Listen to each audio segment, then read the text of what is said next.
In this video, I will show you how to add categories to your Square Online navigation. First, log into your Square account.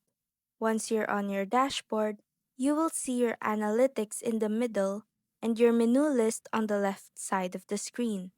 Go to the menu list and click on Items and Services.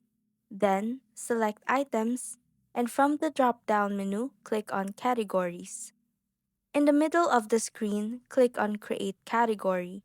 You will be redirected to the Category Setup page where you can add your category name and upload an image.